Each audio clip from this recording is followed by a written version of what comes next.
Welcome to the panel discussion on evaluation. How we're going to do this is I'm going to introduce myself and your presenters. I'm going to just make a few opening comments, turn it over to these guys, and at the end we'll have some time for questions and discussion.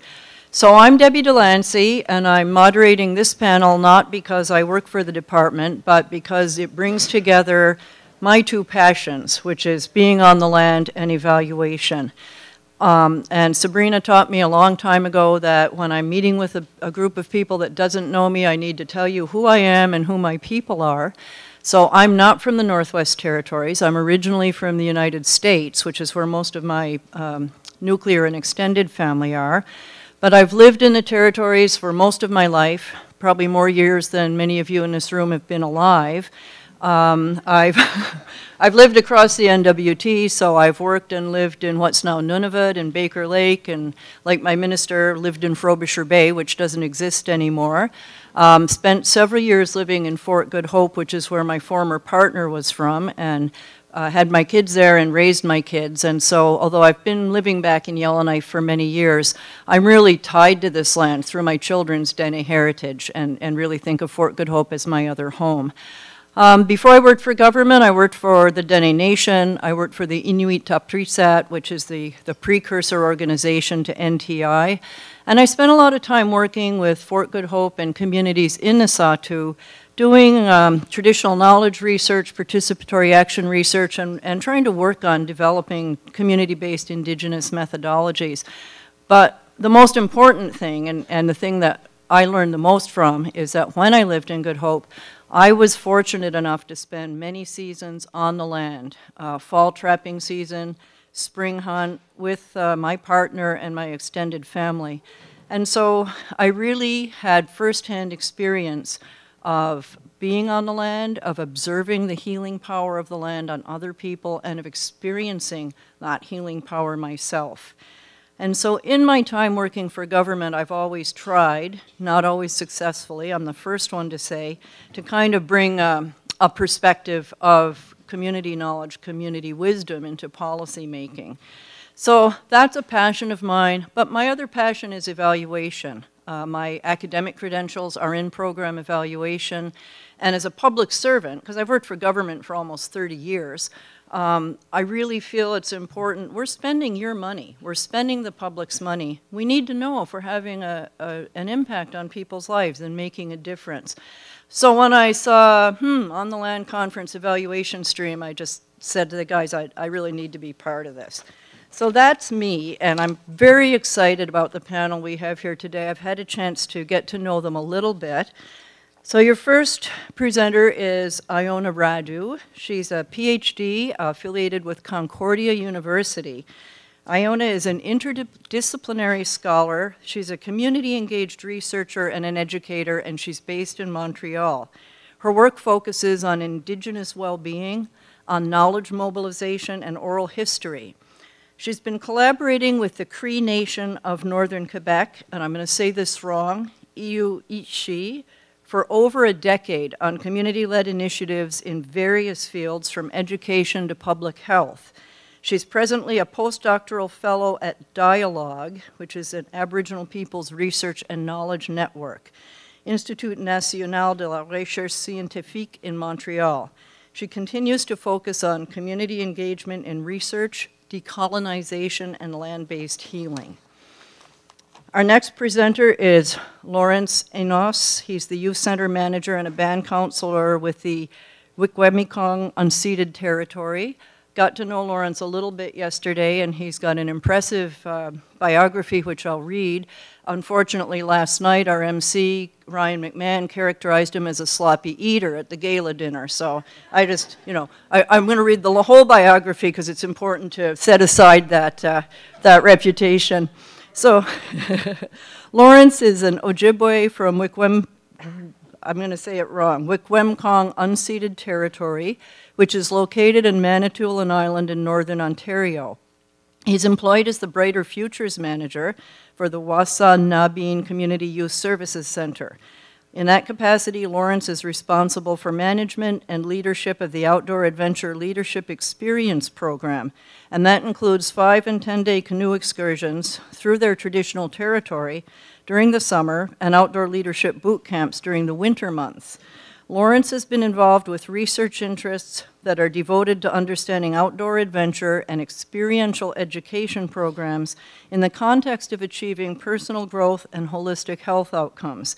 He's an elected member of the Unceded Territory Chief and Council. He served 4 terms in that capacity, and he holds the portfolio of Economic and Employment Development, Department of Lands and Natural Resources.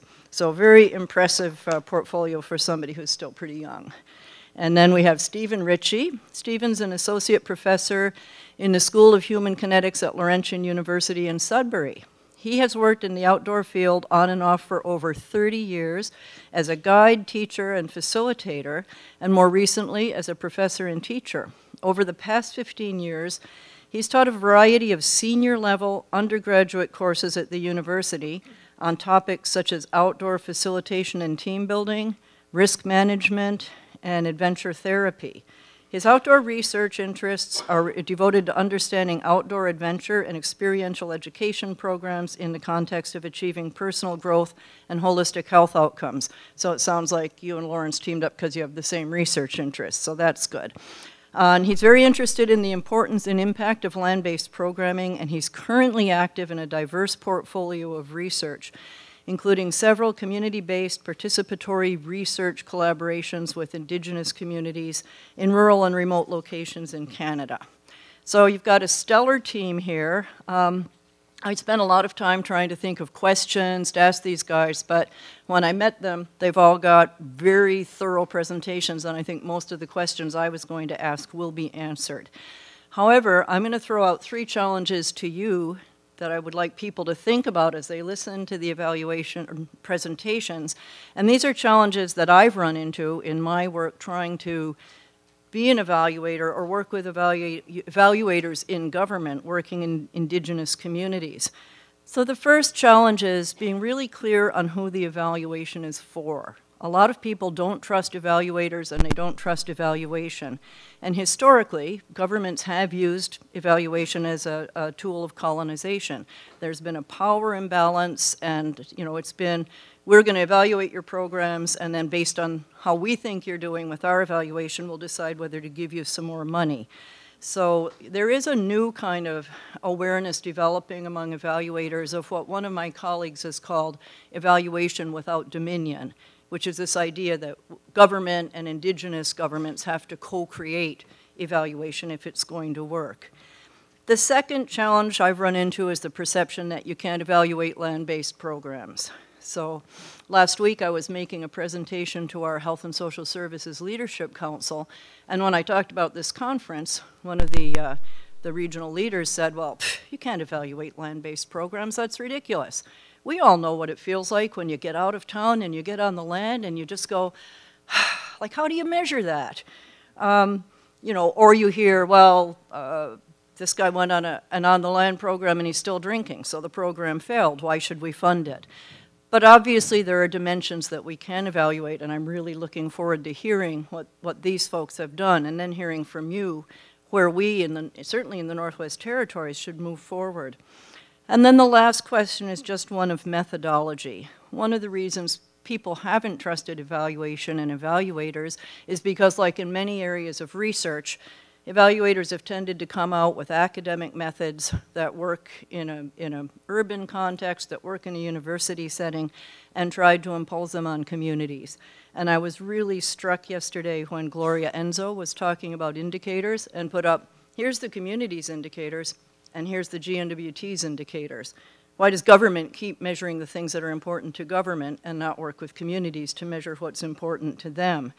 So I think that lack of respect for traditional knowledge and community values has been at the root of the failure of a lot of evaluations. So those are things that I'm curious to know more about, ask you to think about them. Want to remind people online, if you're web streaming, you can send us your questions, and after 3 presentations, and a little film, we will have an opportunity for questions and discussion.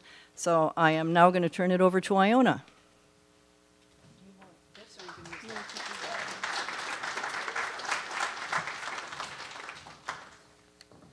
Okay. Good morning, everyone. So thank you, Deputy Minister Delani, for such a wonderful introduction. I almost feel that I have nothing else to teach you. So I would like to thank the community of Deta for inviting us and welcoming us in their beautiful country. And I would also like to thank everyone here who has spent the last couple of days sharing their stories and their programs and the lessons that they've learned. I have a lot of things to learn this week, so I'm really grateful to be here. As you can probably tell already, I have an accent, so I wasn't born here. I am a first-generation immigrant from Eastern Europe. I spend most of my time in Haudenosaunee unceded territory in Montreal, and the rest of my time that's left from there, I spend it in Iwichchi with mostly disproportionate amount of time actually with Eddie and Larry. So most of the things that I'm going to have to say about evaluation today are really inspired from the things that I learned in Iwichchi and also from my training as a researcher in social science. So I'm not an evaluator. I don't do statistical analysis, so most of the evaluation that I do, it's based on interviews, on spending time with people, mostly on the land, as you can see from the picture. So now I'm going to kind of ask the technicians to switch from my presentation to a very short clip.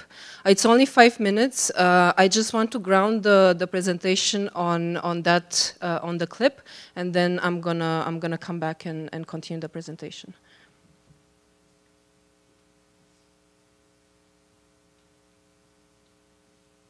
So the video was produced for the Cree Nation of Chisasibi. We work a lot with the wellness, the Makimautiksat committee, and recent, well, not so recent, but 4 years ago, we created the mental wellness team. That Larry is the coordinator, so he presented a little bit of that work the other day.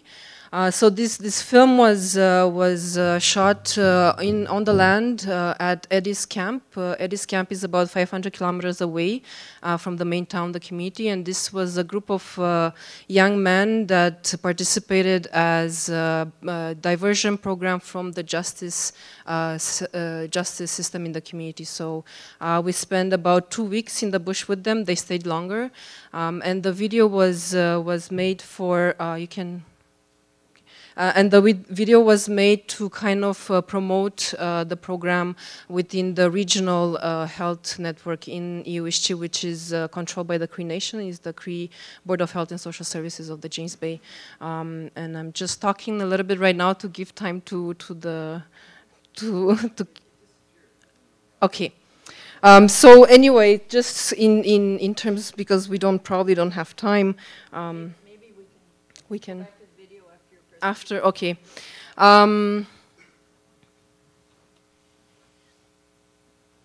What was I saying?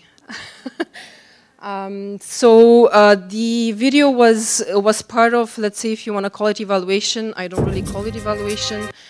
So it's 21.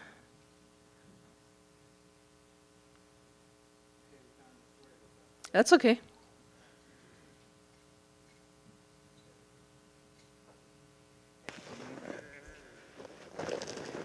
That's the shape of the country, like that. But if I sit down in the middle of the woods with all this pain or things like this, what am I going to do? I look up, what do I see? I see all these trees. If I look at the tree that's alive and well, beautiful, it's out there. Ask the nature. Take care of you. Don't be afraid to talk to the nature.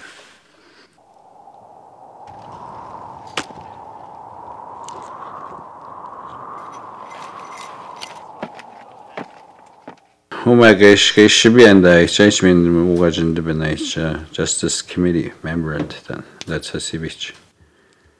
meg is guna upon meg kis optman goni ein bet gojga atguni gubna ne godon hai why go nations shunip studian en godon kha ne godon ko one night on the baskin just ne godon kha ego ich bin just guni ne godon hey dann da ko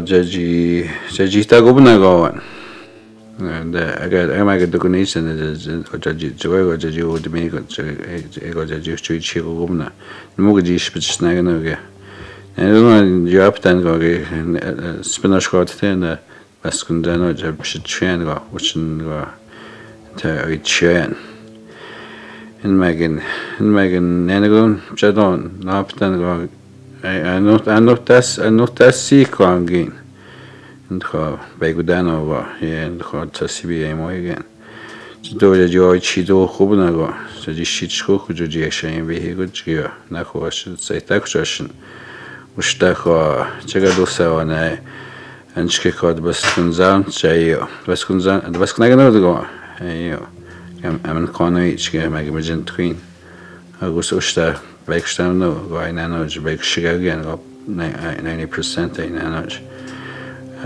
and shikon baskun zagom mag nishtem go get shbi just ni jaga go sa da juch and shkichka ayo da the god baskun zagom get the god posinach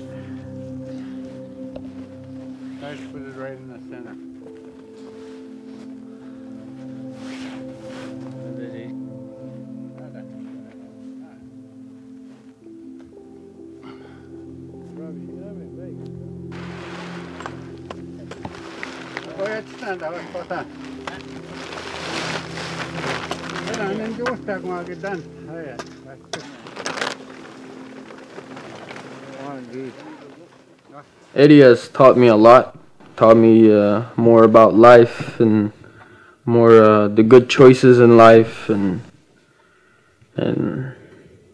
what the tools I should take. Like every time I wanna go back to it again, I just think about the bush or think about the branch, the tree, and just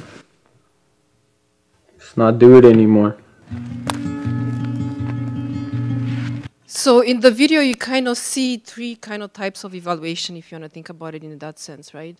You see Eddie and the lectures that he gives and how he sees nature as providing healing to people and how to think about nature in the context of healing.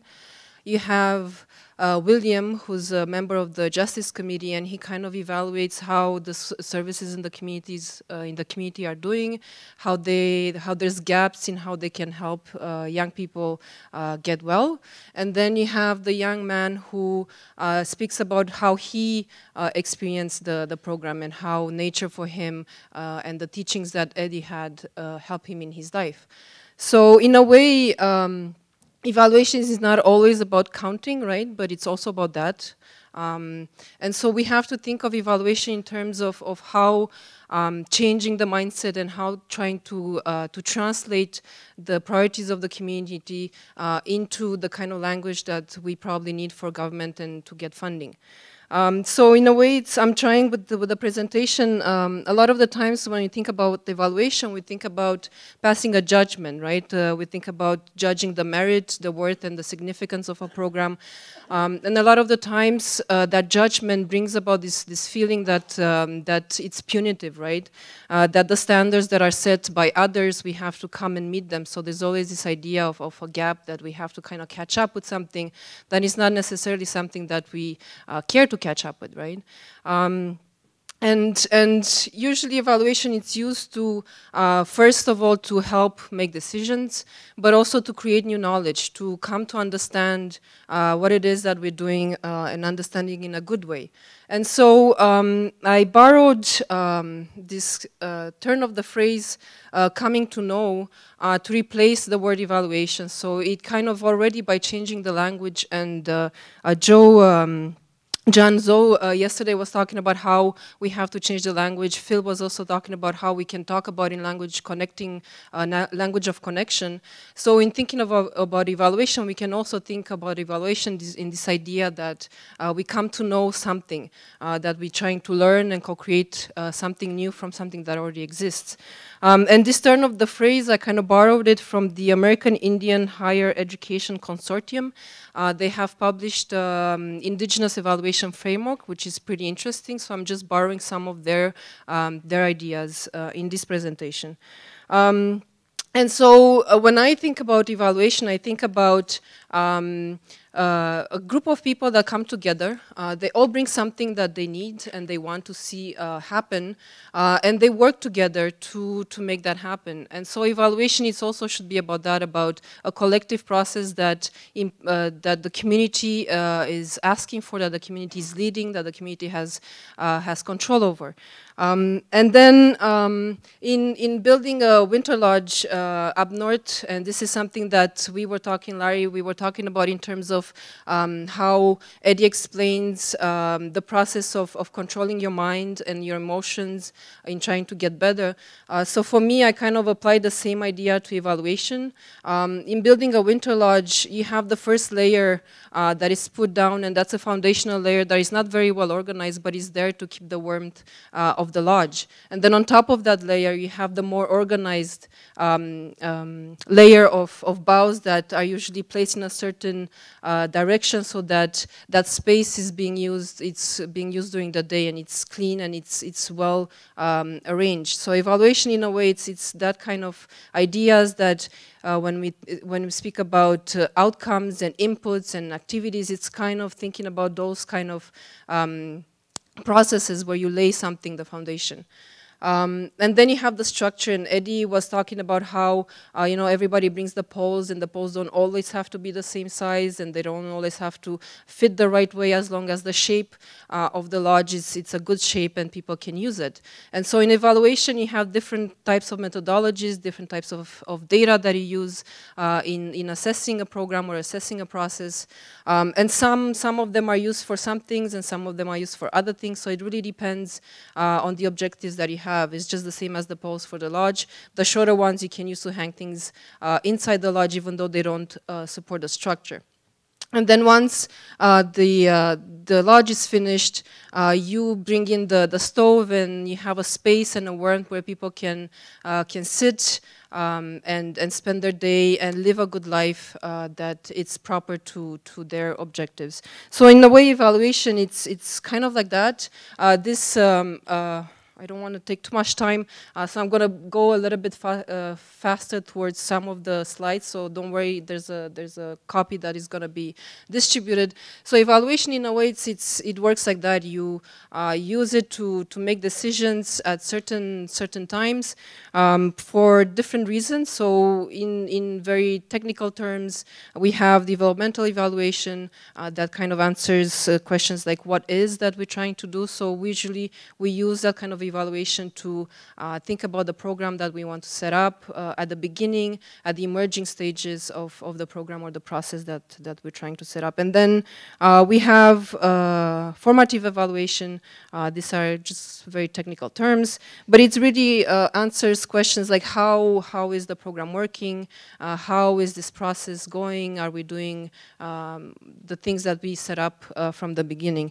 And then you can also use different types of evaluation towards the end to see did the program work the way it was intended.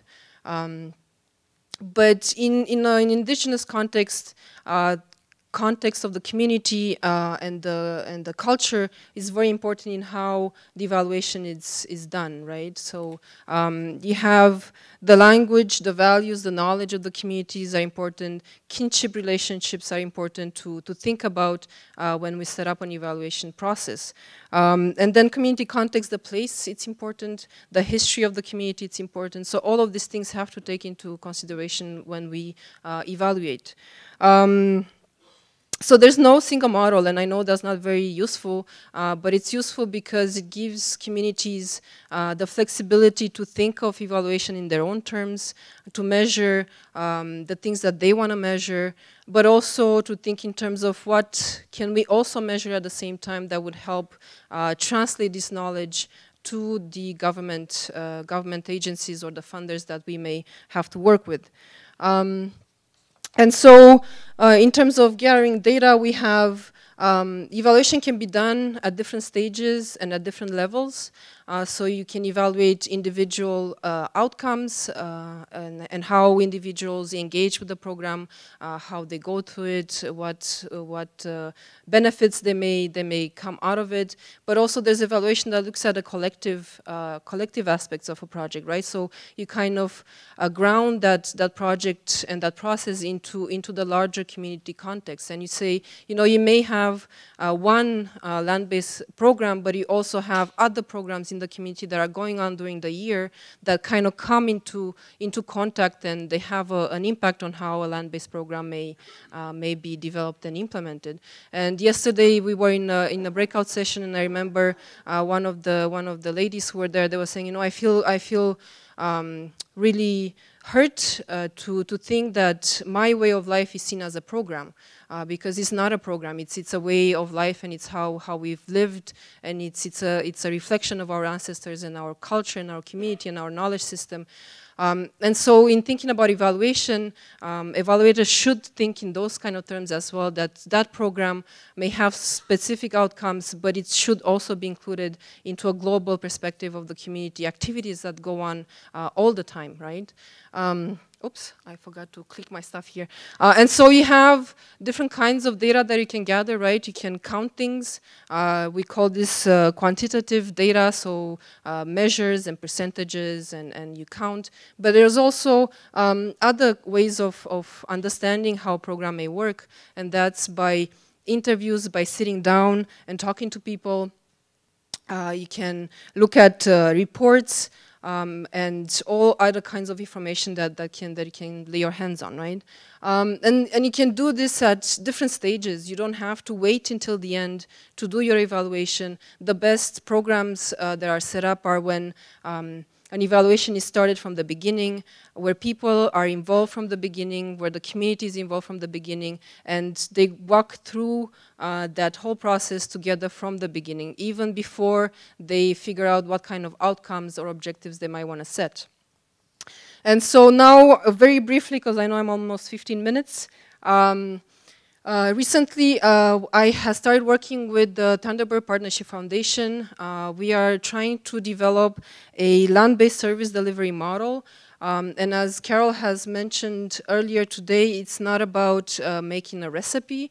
It's about trying to figure out what would be the essential elements that a land-based program may need, that communities can use that delivery model to go and apply for funding, to develop their applications, and to do their evaluations, right? So it's not about a recipe, but it's about supporting and achieving the goals that the communities may have.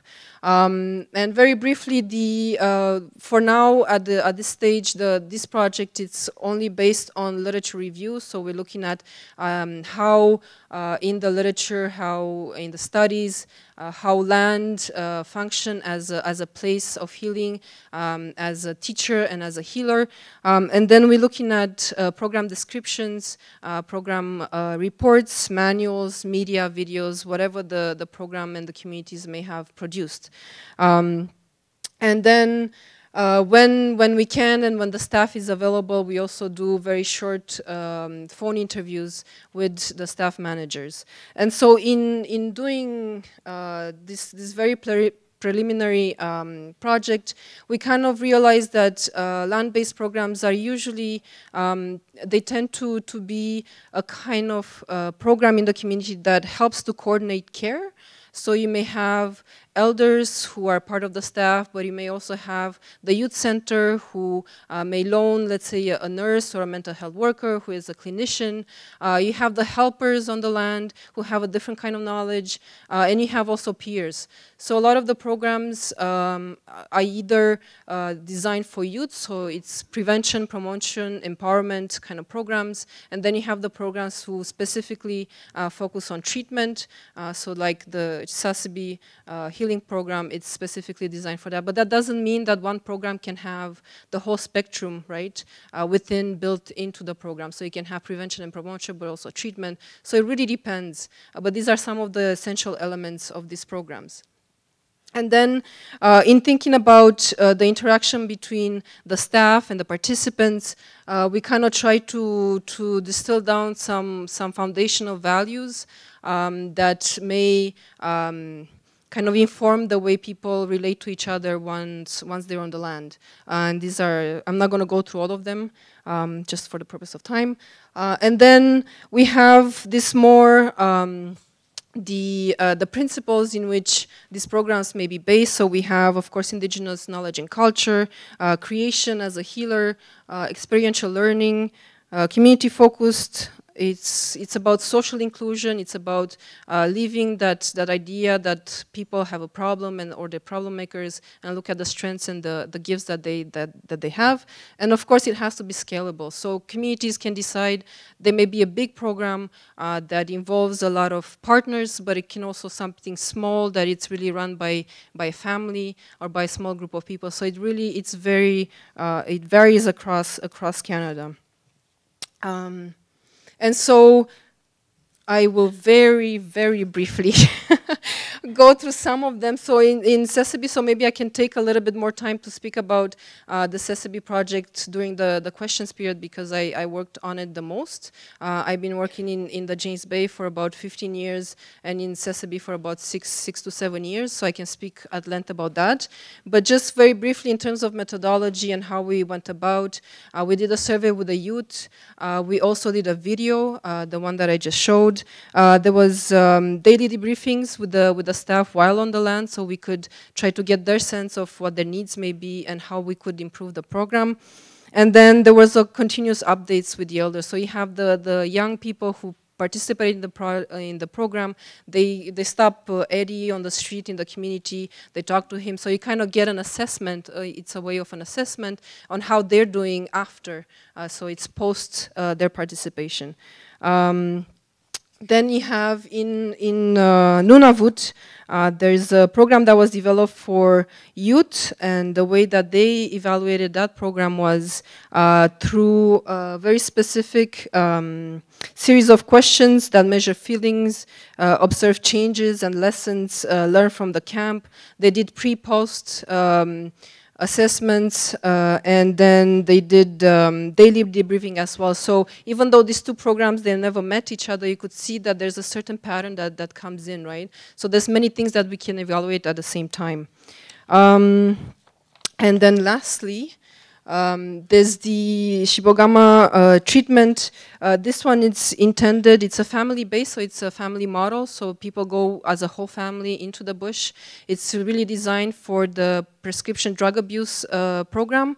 And so they've been working with the same families for about 5 years, and the way they assess the program was they used the native assessment, native wellness assessment, and then they did program evaluations like we have to do after we finish today the meeting, and then they also did a video. So there are many ways in which you can kind of bring about what that assessment may look like in your community.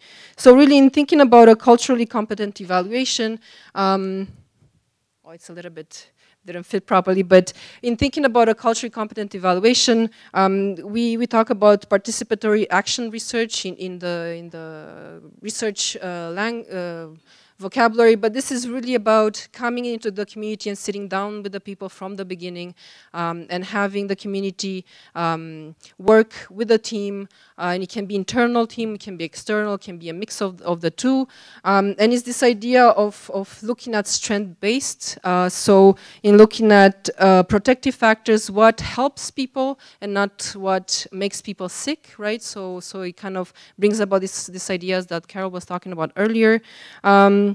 And then, of course, grounded in the cultural context of the community. So we're thinking here about including local partners from the beginning, as many as possible, and as many as, when we talk about social determinants of health, we're thinking about education, we're thinking about justice, we're thinking about health. So there's many aspects that play into how a person heals, how a person lives their life.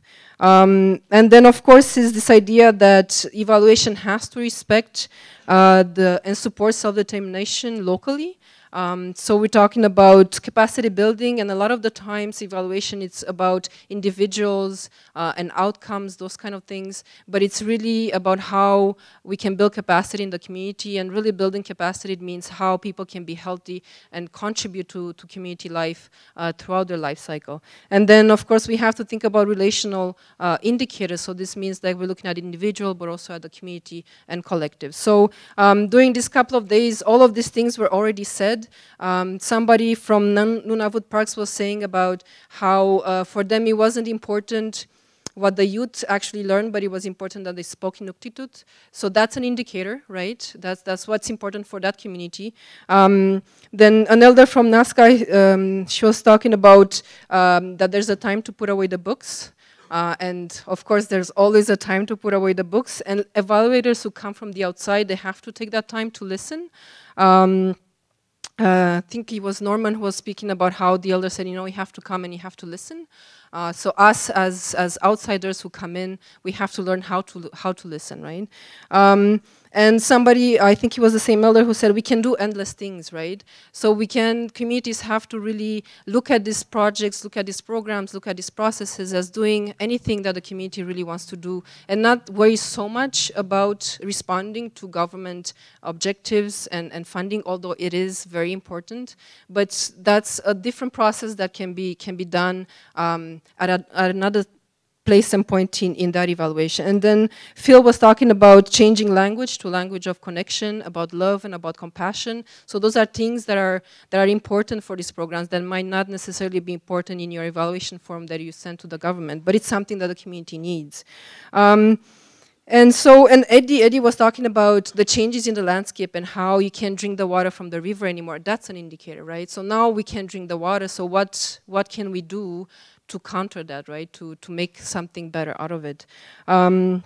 And the ladies from NOM, they were talking about the workshops on colonization and how a non-indigenous person, once they went through that workshop, they were able to speak to their mother-in-law better. They understood why certain behaviors were there. So that's another way of evaluating, right? So really, evaluation, it's about having a conversation, taking the time to listen, and really support the community needs and priorities. So I'm gonna stop here because I already spoke for 24 minutes. So thank you very much.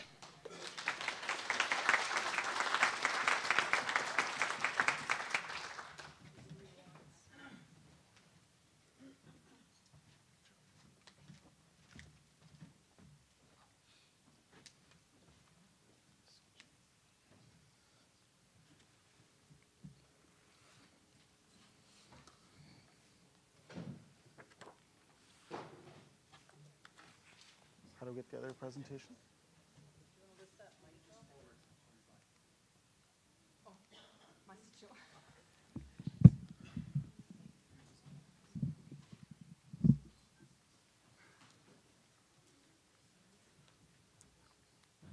Ani, good morning.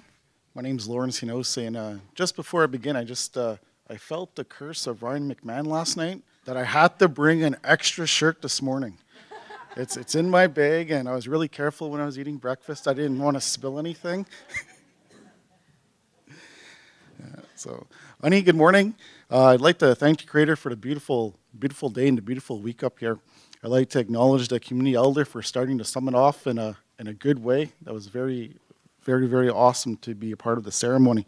Also like to acknowledge the traditional territory of the Dene people and for welcoming us to network and share in their community, and for also the great hospitality. And also like to acknowledge everybody that's watching on webcast throughout, the country or the world. And I just want to thank you for the introduction this morning. My name's Laurentian University. Who I am is I'm a band member of Ojibwe from the Makimautiksat territory. I'm a son, I'm a dad, I'm a brother, I'm a grandson. And what I do is I manage youth programming. I'm also elected member of my community. I've been there for 4 terms, and I've held various portfolios. And I'm really excited to be here today to talk about our OALE program, our Outdoor Adventure Leadership Experience program, with our co-presenter, Stephen Ritchie.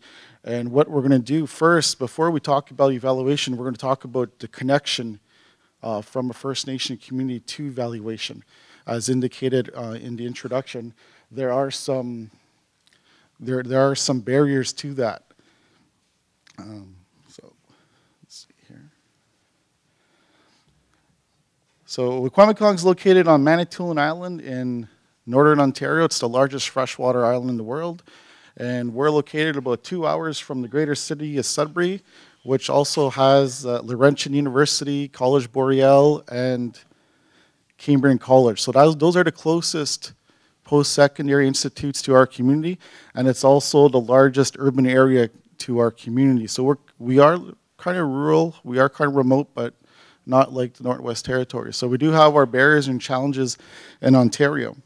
As indicated, I'm the Brighter Futures Manager for the Wassanaben Community Youth Services Center, and my team runs programs and services for children's ages 6 to 24. I have a team of 14 youth workers, and we service about 1,500 children and youth in our community. Some of our programming is similar to a lot of the programming that was talked about this week. We do recreation and leisure, health and well-being, tradition and culture, youth mental health. We also have an active living studio. It's a 24/7 fitness facility and a dance studio in our community. We also partner with Right to Play, which is an international organization for participation with children.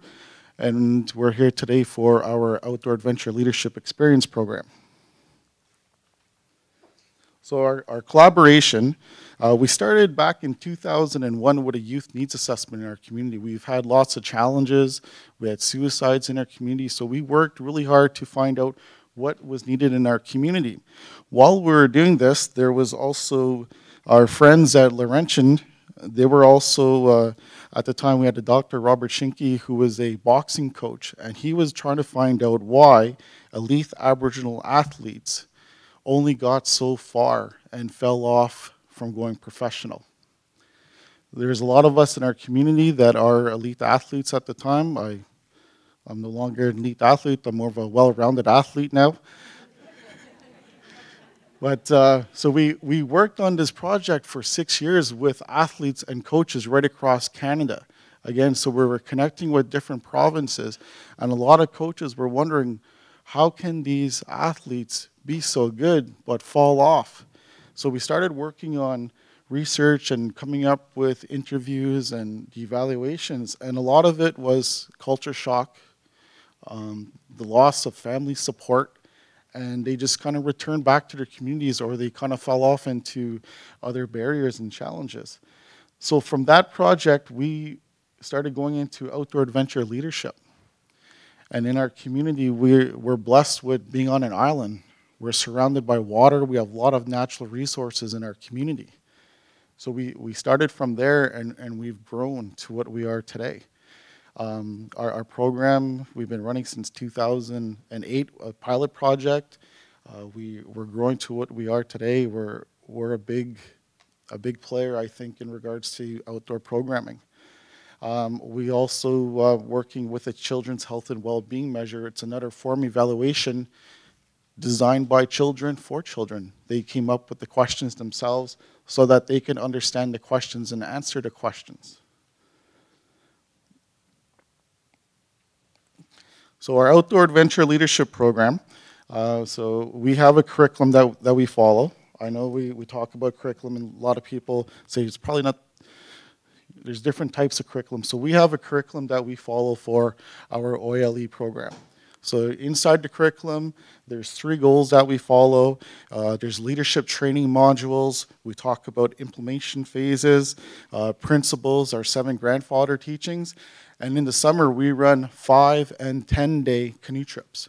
So our 5-day trips are geared to children that are 12 and under.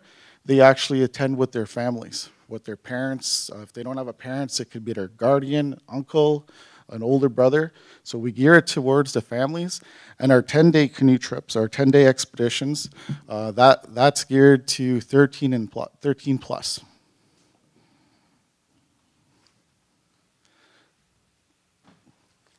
So our goals that we have in our program, it's to prepare youth as leaders, it's to promote community and culture, and it's to protect youth through resiliency and well-being. Those are our 3 goals through our OALE program. Our program's been very successful. We do monitor all of our kids and all of our participants that have participated in the program. So here's our travel route. So if you could see in the top right-hand corner, where it says French River Provincial Park, so that is our starting point. Our traditional territory goes all the way along 69, the water boundaries of Georgian Bay, and you could see the red marking is the travel route. And different stops, you could see it says day 1, day 2, day 3. So those are different points. There's significant points in our traditional territory that our ancestors have followed. And it's a 10-day trip, a 10-day excursion, and then we finish right in our community at the Wikwemekong Unceded Territory at our marina. So it's a homecoming ceremony that we have. So the total distance is 137 kilometers that they take. A lot of the times, the kids have never been in a canoe. It's their first time. So there's lots of challenges, lots of barriers that they have. The kids, the participants, they pack their own food, they pack their own gear. One of the really unique things with our trip, we hire a lead guide for risk management, but other than that, the youth are the lead guides on the trip. The youth, we have youth that are leaders, youth that lead the voyage, the expedition, and our participants follow suit. So it's youth helping youth, youth leading youth, and youth sharing with youth. So here's our participation rate. So we started with a trial project back in 2008 with Stephen. Stephen was our lead guide, and we've grown from there. In the blue marks our 10-day excursions. And what we noticed after year 2 is we noticed we've had a lot of parents asking, what about our younger children? We're having these big homecoming celebrations where the community is welcoming all of the canoers as they come in, and all the little brothers and sisters are wanting to be part of it. So we said, okay, well, let's do it. There's nothing stopping us from doing it. Let's take a moment to create it, and let's do it. So that's what we did. So we've been pretty successful offering canoe excursions all summer for all the children in our community. And not only that, we've expanded, we've opened it up, and we've had participants from as far as away as Saskatchewan coming in to participate in our OALE program. The red is parents, so again, so we encourage parents and guardians, family members to come on. So we've been pretty successful. And when we talk about evaluation, there's different forms of evaluation that we've done. Me and Stephen, we participated at a youth justice conference last year, and one of the things that we shared is because we were able to monitor all of our participants through ID codes in years 2012, 2013, and 2014, one of the key things that we noticed is we had 100% student success retention from every participant that participated in our program. They stayed in school. And also in 2013, we had a young man who's been in trouble with the law, so he participated, so it changed his life. So he participates in our program. He goes down to Southern Ontario, participates in another outdoor programming during the summer, and now he's going to graduate school. He participates in extracurricular activities. He participates in a dance program, and this was what people would identify as a thug in our community. This program changed his life. He's moving on. He's successful. And when we have our regular programming, when we're not focused on OALE, we don't see him for other programs, but every time we offer an outdoor program, whether it's tea boiling, cutting wood for elders, anything to do with the outdoors, he's there. So when we're talking about therapeutic and connection evaluations, there's, again, different ways of successes in measuring it. So into the future, when we talk about other populations, we like to work with kids with youth justice because we see there's a way to do it. There's a way to help them change their lives. We've seen it with some of our participants. And also with looking at the mental health. We've noticed the school. We have a lot of problems across Canada with high dropout rates. On the land, off the land programming has been successful in our community, and just listening to everybody here talk this week, it is successful in others. I think it's a very innovative and creative way to go, and if we can get it into helping students become getting possible education credits, I think that's something that we could do to help our kids receive these credits and graduate school. So again, we're looking at achievements for that. Again, we're partnering with other communities in developing our program and expanding it. As I indicated, we've had participants from Saskatchewan, and we're just enhancing staffing and training, capacity building. We're at the point where we hired Stephen in 2008. We hired a lead guide for risk management. We're at the point now where we don't have to hire lead guides. Our staff, we've been able to retain them. They look forward to this program. And so we're trained in advanced wilderness first aid, woofer. We have our staff of all the training that we could almost be a business. But we don't want to be a business because we want to be in the business of helping our kids and our communities. So when we talk about evaluation, there's so many different types of evaluating. I think the opportunity with our program is the uniqueness of it. In our program, when we go on our trips, we have journals. So a lot of the kids write their experiences. A lot of the kids who can't write or can't express their words draw pictures. So we're able to keep these, or they take them home. We're also advanced with technology, is that kids relate to technology. We have tablets for evaluations. We also have digital recordings, so that when we have our solos and our talking circles on all of our trips, we're able to record all that information. And just recently, on our last trip this past summer, we hired a digital or a graphic artist to come in for our 2 trips, our 2 10-day trips. So she came in on one trip, so she came halfway, then she came again the last day, and she was there for homecoming. So she was able to create all of the feedback from the kids on this trip, and some of the comments here, some of them are pretty funny, and then there are some that are pretty emotional. But one of the things that the kids learn from, the participants learn from the trip, is life skills. We've heard lots about that today. One of the other funny things is, instead of fortune cookies, they call them fortune scones because they have to learn how to cook out there. One of our things, our main things, is they have the 7 grandfather teachings, so they're able to learn those on the trips. Some of the comments are ups and downs. You have to ride the waves. Sometimes things don't go your way. They talk about resilience. The direction of the wind is important. In one trip, you can learn things you can apply your whole life. Nature and spirit guide us. The route might be the same, but the journey was our own, because we talk about our ancestors. We go down the same trail or the same paths as our ancestors. Our second trip, again, we have a lot of fun on these trips as well. There's magic socks, because socks get wet and they bring them with them all the time, so they think they're magical. They appreciate what they have. They want to see cliff jumping, cliff diving as an Olympic sport, because we have lots of cliffs when we go through our traditional territory. So we have some very, very brave people, so they're learning how to be brave and supporting each other for those who are overcoming fears of jumping. Again, so we have the 7 grandfather teachings. They're amazed when they see the animals, bears, eagles, the fish. They see rain as a gift. They see thunderstorms as peaceful when they're out on the land. They're talking about building a family, showing up as individuals, and then coming home on the last day as a family, coming into a bigger community of a family.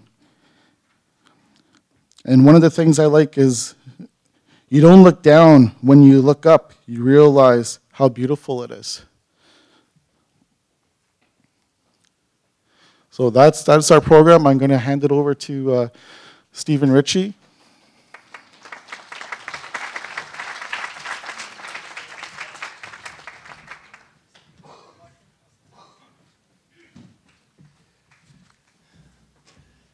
Thank you. It's an honor to be here, and I wanted to thank the creator and Deta First Nation and also the conference organizers.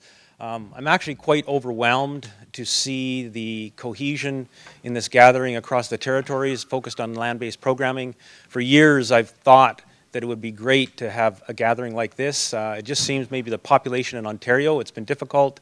Lawrence and I have actually been chatting about how it would be important that we do something like this down in southern Canada and southern Ontario. So congratulations on what you've achieved.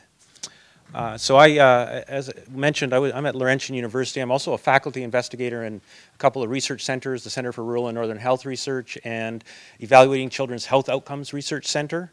And the purpose here for this next few slides is just to share our design around research, around evaluation of the OALE program. And like Lawrence mentioned, Iona mentioned, there's many ways to do evaluation. We just wanted to share what we did and what we learned and kind of some of the things, as Lawrence shared just now, using a graphic facilitation approach to provide real-time evaluation. So first of all, what is evaluation? My sort of personal take on it is the process of acquiring answers to questions, right? We've seen a number of questions put up on different slides, and trying to find the answers to those questions is the essence of evaluation. Often those questions are related to your program goals, but they could be even more specific than that. So this slide just shows you some words that describe different types of evaluation that are out there. There are many different types of evaluation, and often researchers want to really be grounded in a theoretical framework before they proceed. But often it can be very, very straightforward and simple. I think there's a sheet on the desk in front of you that have 3 questions, which is an evaluation process of this gathering that we're having today. From my perspective, the most common in the outdoor field or land-based field are evaluations that are process-oriented or outcome-oriented. And often funders, policymakers are really interested in outcome-oriented evaluations. So what is the real impact of the program? And what I thought I'd do here just before we get into our research design and frame is just to give you a slide of a summary of 12 meta-analyses that were completed in the outdoor field over the last 20 years.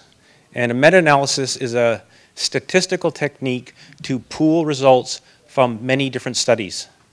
And so what this slide really shows, oops, if you look on the left side, you have the authors of the papers, then you have the year that the paper was published, and then the third column, you actually have the criteria, which is kind of like the population, what was the study or the meta-analysis focused on.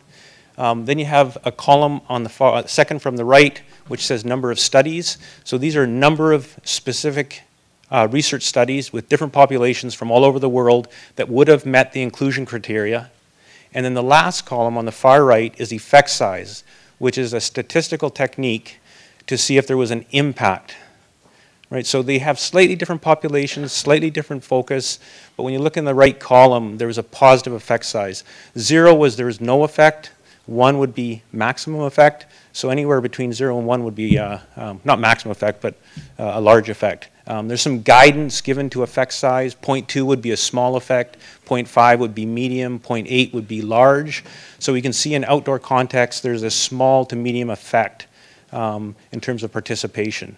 So I look at this as a researcher and say, in our field, we have quite strong evidence that getting outdoors, participating in a program, has an effect, a positive effect.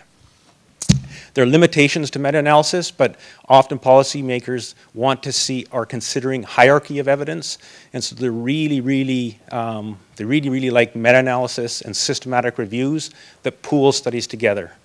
I think unfortunately in land-based programming in indigenous populations, we don't have enough studies yet to be able to conduct a meta-analysis, but we can borrow from some of the evidence across the globe showing that these programs work. So I'm happy to send references or papers for any of these meta-analysis if you want to, if you're interested afterwards.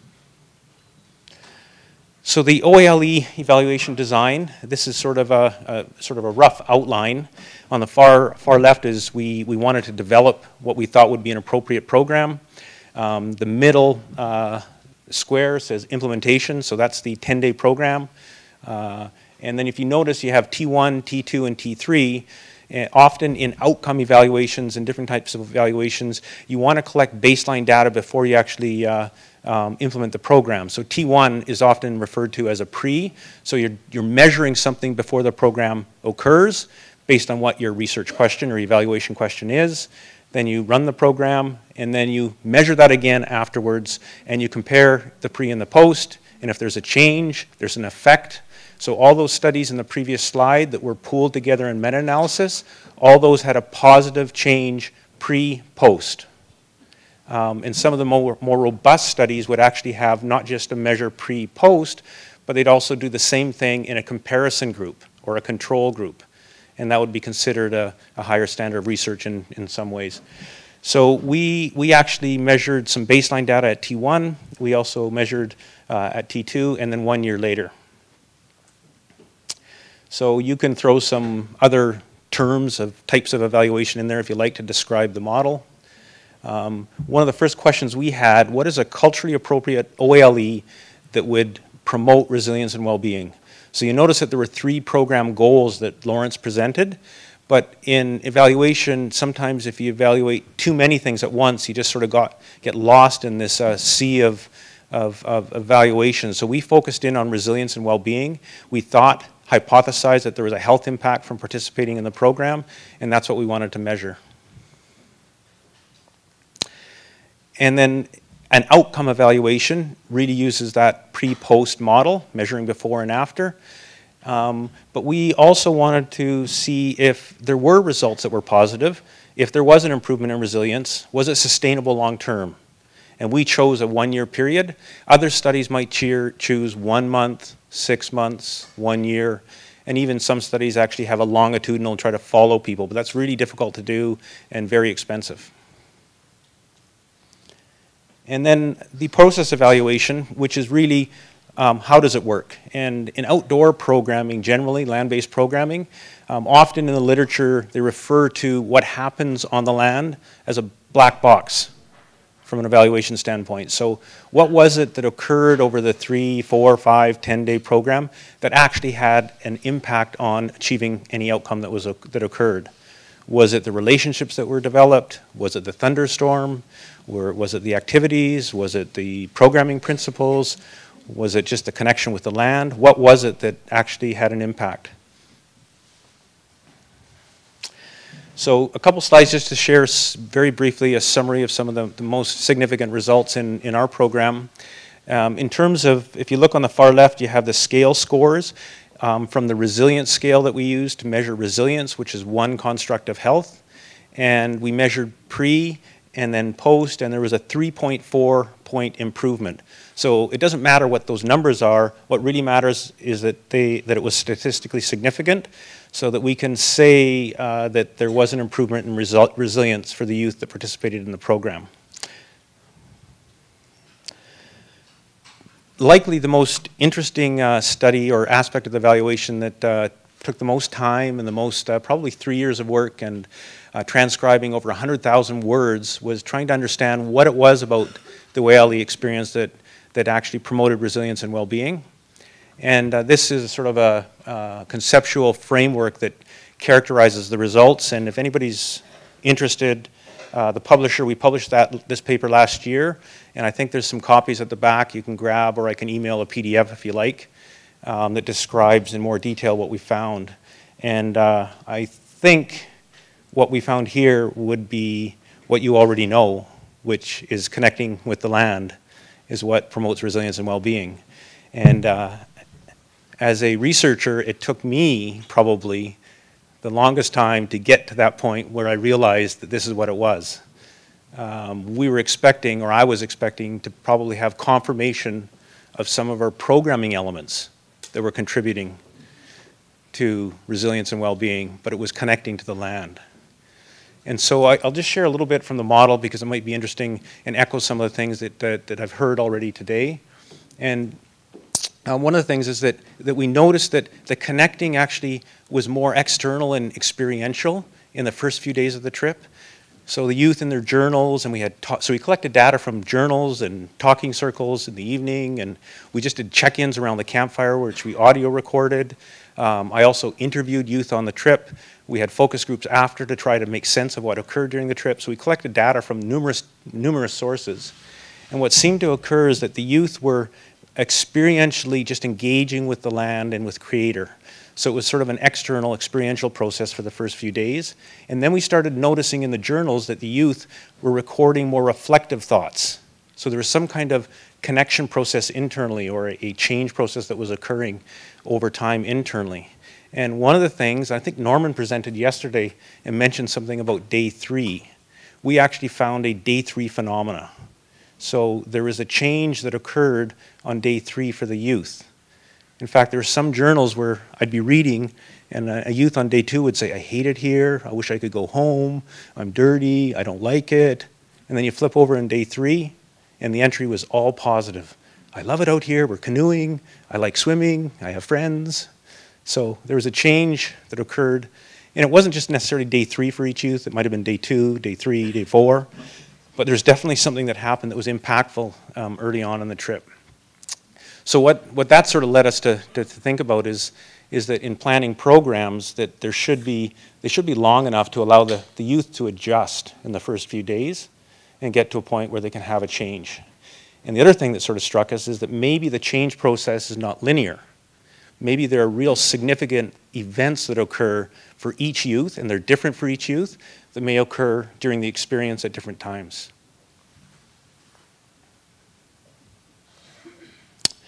So the other thing about evaluation I just wanted to share is that it's like developing and designing and implementing programs, you should be always thinking about how to improve or evaluate your programs, but as a researcher or as an evaluator, you're also thinking about how to kind of improve your evaluation process. And so we're doing that constantly, and I was just so excited to hear about this initiative that Lawrence engaged in. He didn't tell me about it, so we only added those slides recently about the the visual evaluation. So really it's, developing programs should be intentional, but you should be focused on improvement, and they should be iterative. And so there's always limitations in an evaluation, so you're thinking about how to correct that. So one of the limitations that we found is that when I was looking around for ways to measure resilience and well-being, I couldn't find any scales that had been developed and used in indigenous populations that made sense in the context we were in. So we borrowed from other places, validated scales, validated questionnaires to use pre-post, but they weren't necessarily in the right context. So that actually led to the development with Wikwemikong of the Aboriginal Children's Health and Wellbeing Measure. And we just managed to, we haven't published on these results yet, but we actually used that in 2015, pre-post again, on the OALE, a smaller sample size, but also found a statistically significant result. For those statistics people in the room, or numbers people in the room, the scale I just kept the same, but there were 2 different scales for the 2 different measures, but it just seemed to work. And you can see sort of the trend that there was an improvement in resilience and well-being. The Aboriginal Children's Health and Wellbeing Measure is similar to the wellness assessment in that it taps actually the 4 domains of health: physical, mental, emotional, and spiritual. And I think I just, yeah, there's the scale scores on the 4 dimensions of health for the youth.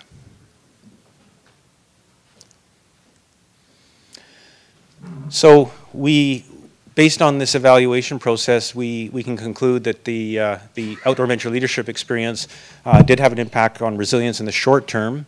What I should share, I didn't show you, we could have gone into some of the other aspects of well-being that we measured, but the results did not, were not sustainable long-term. So after 1 year, they reverted back to pre-OALE levels.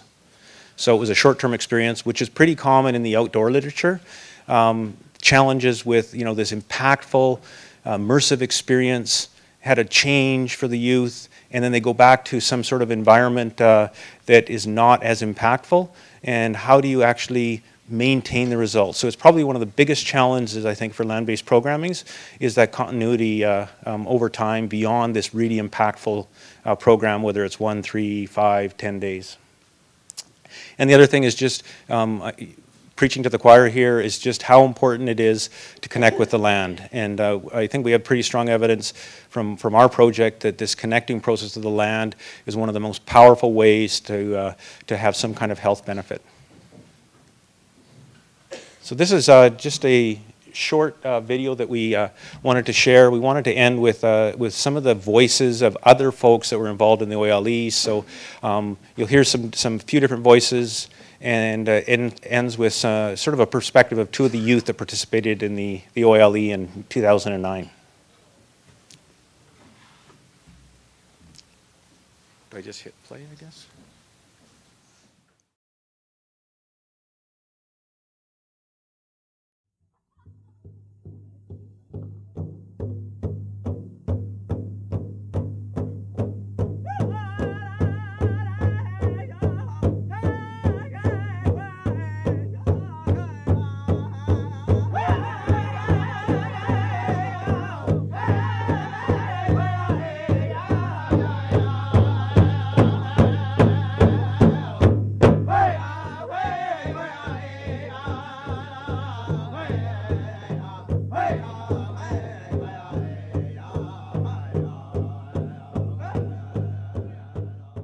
The Outdoor Adventure Leadership Program has given our young people an opportunity to engage in a journey, giving them the chance to experience lots of learning, challenges, and establishing a community while they're out there. Part of the canoe trip provides opportunity to learn leadership skills, promote culture and community, enhance resilience and well-being amongst the young people.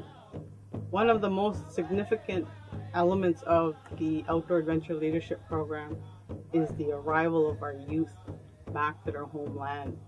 You're sitting on that waterfront, you're waiting on the waterfront for your family member, your loved one, your child, your grandchild, your niece or nephew to arrive home. That has a lot of meaning for the community member, to be able to welcome their children home, to be able to acknowledge and recognize the accomplishments of our young people. We do have leaders in our community, and the Outdoor Adventure Leadership Experience Program gives us that opportunity to bring out those leadership qualities. Ultimately, it'll work towards a healthier community with leadership development.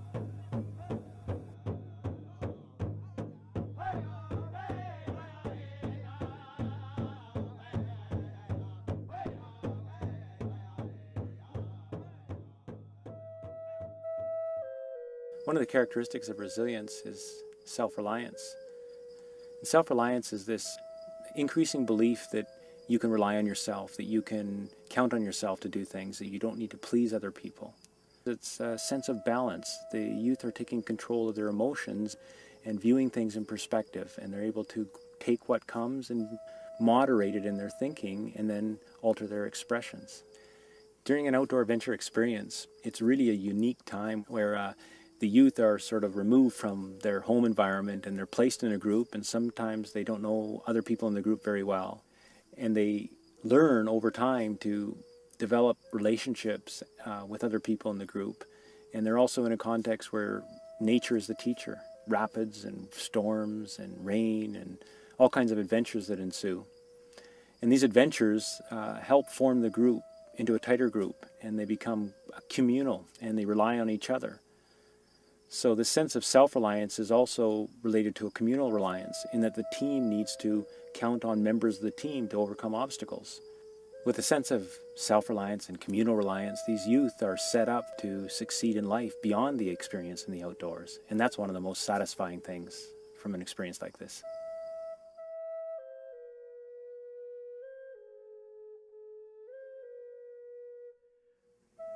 I think it's like the best thing that happened in Wiki, like next to the powwow.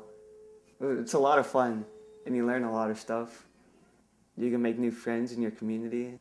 Like being close to people, you get to know them. You get to see what they really like. People I know, they're trying to impress other people they like so they can be with the cool crowd kind of thing. They're not like really being themselves. With the outdoor adventure leadership experience, you're out in the bush. You have nobody to impress, so you just you have no choice but to be yourself. So that's what people really like. It's like people being themselves.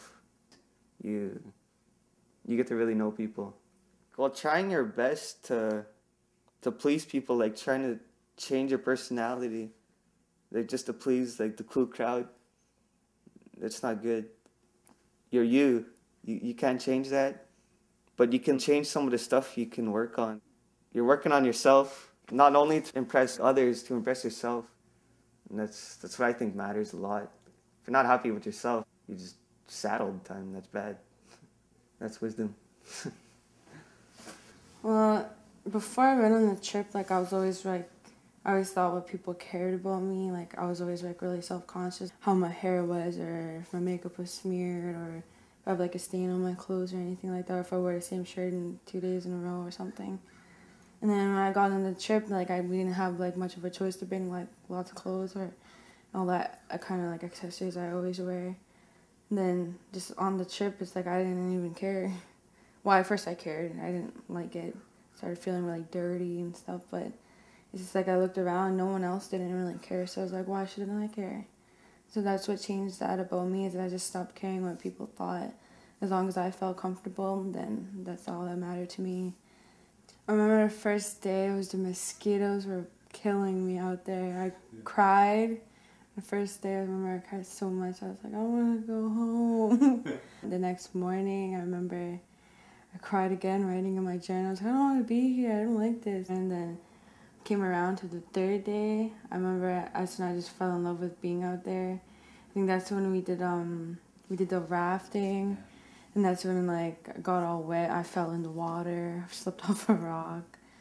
And then that's when we were on that real big open lake, and then there's a real nice sun, and then we look behind us, there's a real big storm coming, and it's we were racing just to get to the shore.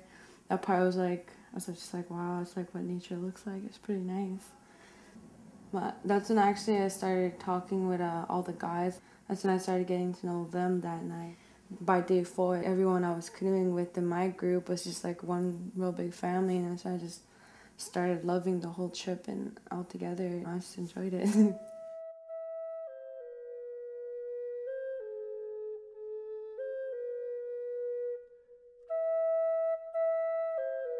After that trip, I became a really independent person. I don't really go out anymore. I just like to stay at home with my family and playing with my little brother and little sister and stuff. I don't really have much of friends anymore. I feel better being with my family though, because a lot of my friends just do drugs and stuff, or at a time they wanted to hang out with me. So if they wanted to get high or drink, and I don't know, I just don't enjoy doing that anymore. Just being sober with my family is really I love to do now. And when I went back to school, I started going downhill again in the beginning. Then I don't know, I just started realizing I'm not that same person anymore. My average went from 23.5 to 84.5 at the end of the year. And I actually made it on honor roll. I never ever was on honor roll in my life. And I was just wow. I did that. My grades improved. My attendance was excellent. I got an award, $95 for being perfect attendance at school.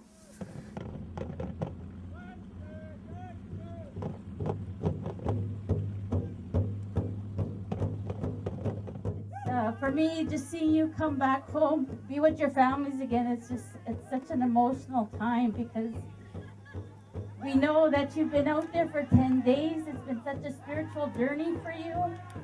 you connected with our land again as young people, as future leaders and care providers of our community. And we are also proud of you. That's what's been seen here this morning as far as you coming in and greeting you. I think if anything, the journey that you have been on the past 10 days is that we, even as adults, we need to start learning from you. And I'm so anxious to hear what your stories have been as far as how we need to lead our people today. And I want to at this point extend on behalf of our community, your families, our sincerest appreciation to all the people that have coordinated activity that is truly going to make a difference for our people in the future. It is resiliency to walk away from those things that aren't good in life. And it's empowerment that this change that we're all going through is that we will survive, and we will always have that identity of who we are as Anishinaabe. And it's to you that take that ultimate sacrifice to be away from your families for 10 straight days to learn how we need to connect with our land again and live our life as Anishinaabe. So Chimigwech, to all of you young people, you truly have honored your community. Miigwech.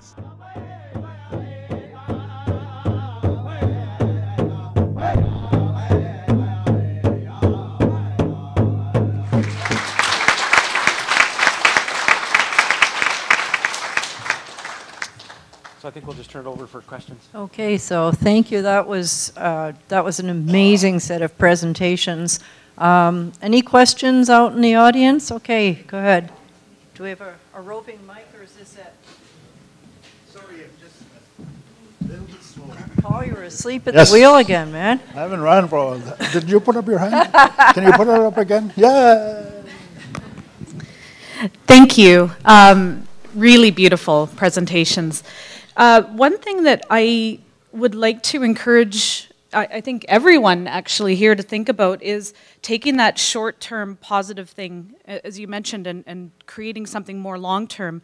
We've had real success with having youth do environmental research as well as socioeconomic in the communities, so that you can take that experience, not just of the land healing you, but having a really powerful role in protecting the land.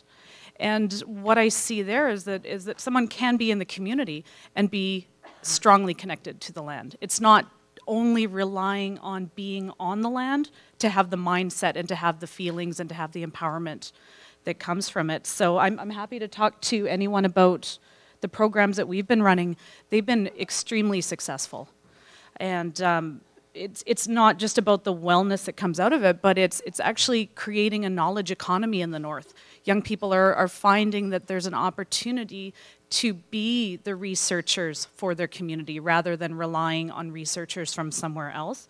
They're developing those skills, those abilities, the leadership roles, the ability to become the community champions that I think is really unprecedented. So I think the power that you have from creating that short-term success can be transitioned into long-term success in the communities. And also to Lawrence, the comment about getting school credit, we found with some of our youth participants, they want that more than anything else. But don't feel bad, the idea of a business, one of our projects was so successful it's become a social enterprise. So rather than just a business model, the profits are taken and reinvested back into more training and hiring of more youth. So there's really positive things there as well. Did any of you guys want to comment on that back, or just take that as a comment? Okay. When we're talking about a business, because of all the staff training and capacity we do, we have a lot of the neighboring outdoor fitters that do expeditions. They're hiring our staff to do these things. So we keep building up our staff with younger staff, and a lot of our guides have been participants from the 2008, 2009 trips who have gone through. So it's kind of a revolving circle there. So it's really good, and it's good that they're able to leave the community, go find employment, and because they know they can always come back to do that type of work. And just very briefly, that's when I was talking about collective impacts, right? So when you have one program, but you have all these other things in the community that are linked to it, right? So in Chisasibi, for example, we're thinking about getting high school accreditation by going on the land with the elders, right? So because it's a knowledge that you have. But for that, it takes a little bit of time. But it's about this idea that you don't think only of the program alone, but you think about it as being part of the fabric of the community and how other objectives for the community for the long term may be met through this program as a stepping stone to something else. Yeah.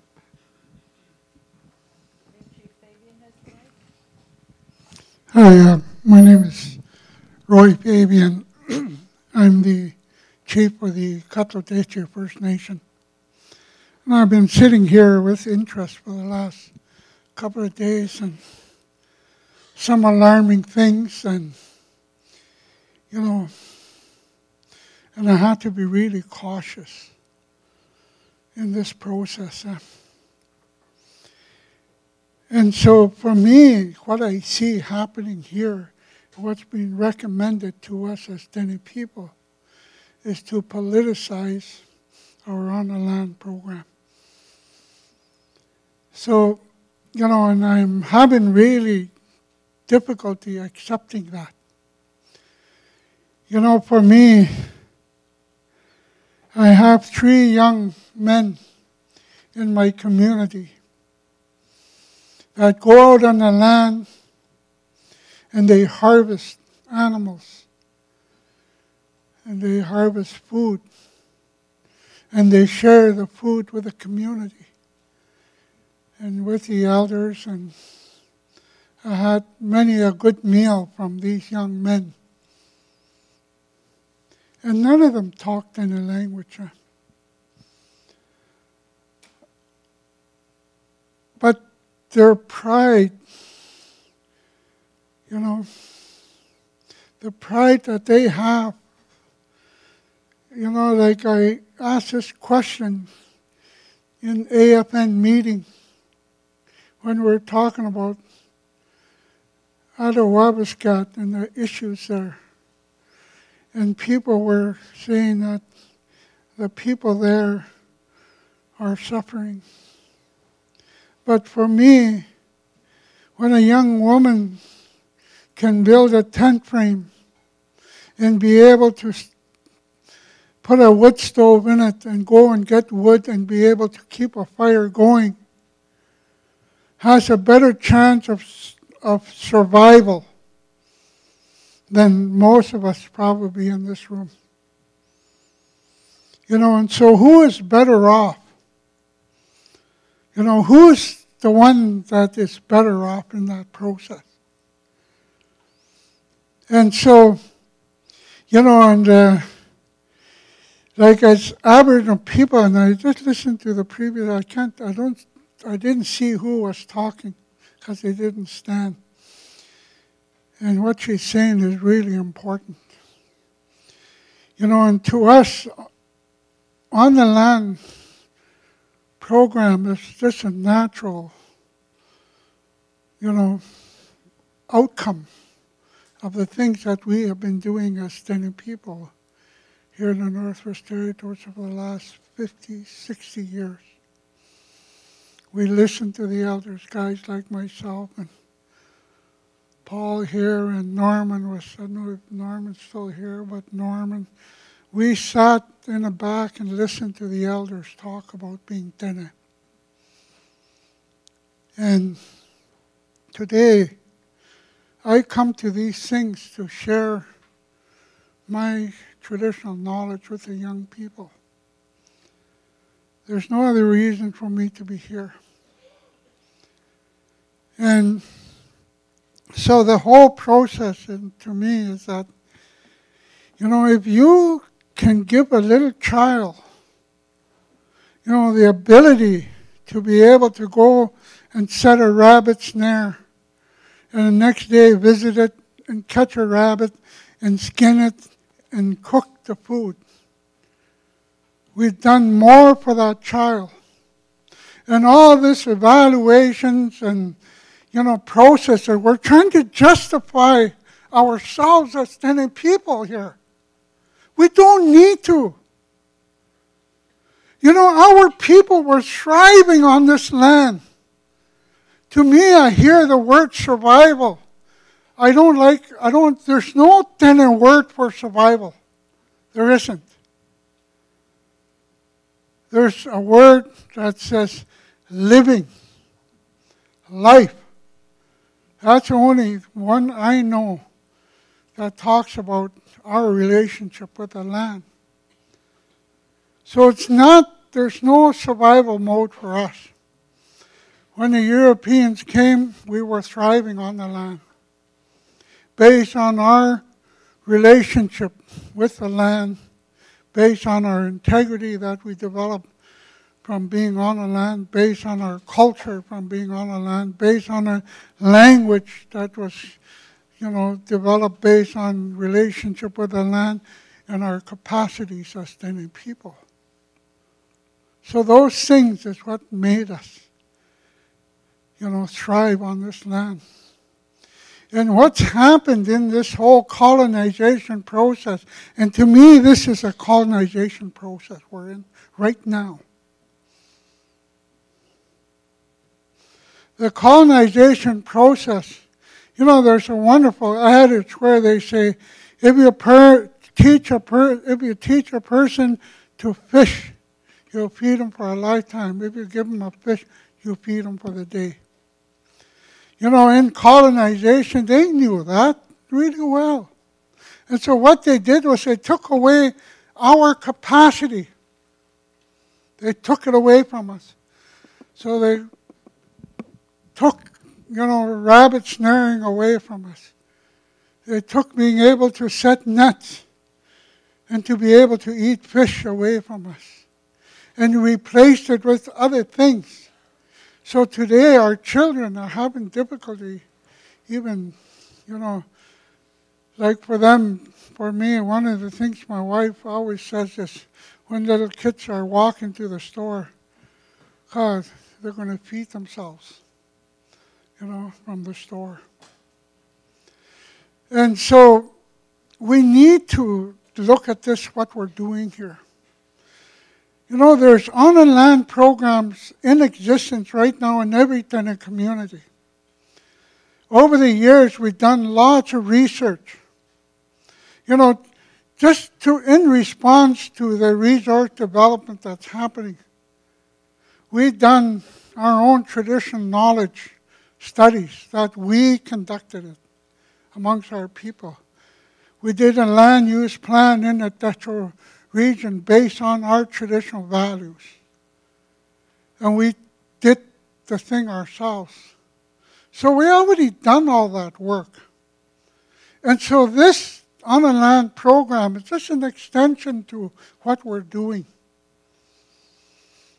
And I can't believe what I'm hearing here, that somehow we have to justify ourselves.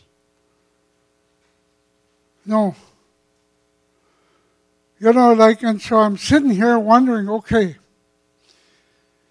this whole process, is it about money?